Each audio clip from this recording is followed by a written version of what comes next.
The normally soft, golden dawn sky on Hawaii's Big Island suddenly transformed into total destruction of the world. In seconds, the pale blue was washed away by a fiery red glow. The glow emanated from the Earth's interior.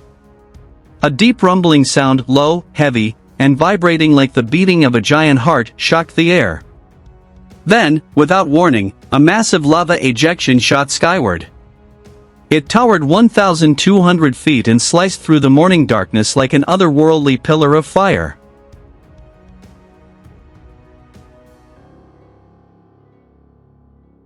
At the epicenter, Halemaʻumaʻu Crater came to life. New fissures opened in the caldera floor.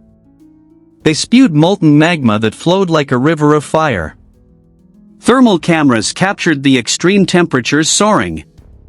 The ground surface pulsed and rose slowly under pressure from below. This was no mere eruption. It was the awakening of a magmatic system that had long been building up energy deep within.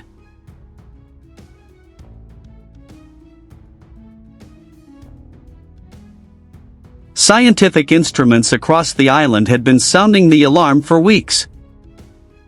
Seismic sensors recorded a steadily increasing harmonic tremor, a steady vibration that indicated the relentless movement of magma. Infrared satellites detected heat traveling beneath the surface, while ground deformation gauges indicated caldera inflation of several centimeters. All these signs pointed to one conclusion: the pressure beneath Kilauea had reached a critical point.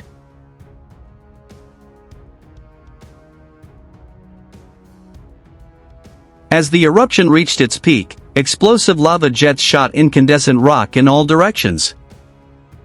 Hot particles flew, falling like a meteor shower around the crater. At the same time, plumes of sulfur dioxide, SO2, gas rose high into the atmosphere, forming a toxic cloud that slowly drifted toward the Kona coast. The pungent smell of sulfur spread, stinging the nose and obscuring vision.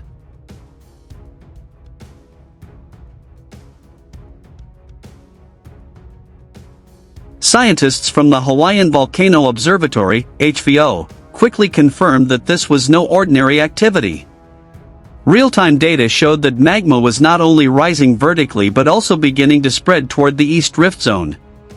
This was a dangerous signal, an indication that lateral intrusion could occur, opening a new path for lava toward more populated areas.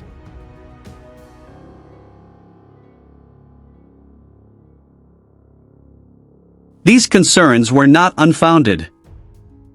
In 2018, a similar event caused widespread devastation when lava suddenly erupted far from the main crater and destroyed more than 700 homes. That time, subsurface pressures changed unexpectedly, creating new, previously undetected fissures. Now, a similar pattern is emerging again, and experts don't want to repeat the same mistake.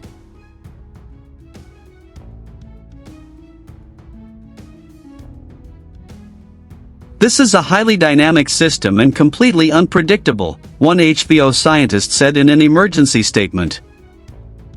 They warned that a vent collapse, a sudden gas explosion, or a fissure expansion could worsen the situation within hours.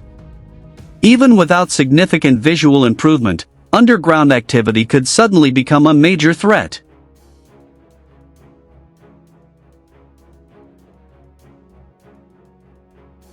The impact is being felt across the Hawaiian Islands. Aviation authorities are diverting several routes to avoid the ash and gas clouds. Air quality warnings are being issued, especially for residents with respiratory problems. Schools in some areas have been placed on high alert, while residents are being urged to remain indoors and monitor the situation through official updates.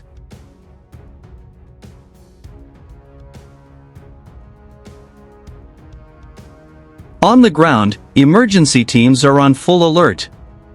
Evacuation zones are still limited, but officials emphasize that conditions could change at any time. Major roads were closely monitored, and evacuation plans were in place in case lava began moving toward neighborhoods. The tension was palpable. Not just from the shaking of the ground, but also from the realization that nature was demonstrating its unstoppable power. But beneath all the fear and looming destruction, this event also served as a reminder of the really.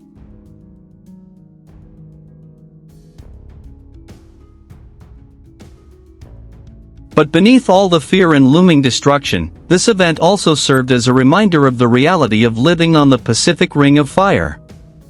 This wasn't just a spectacular spectacle or a rare phenomenon, it was part of an ongoing geological cycle. As the world watched in awe, scientists were racing against time, trying to understand one big question: was this the beginning of the next major eruptive phase, or just another fiery breath before Kilauea fell silent again?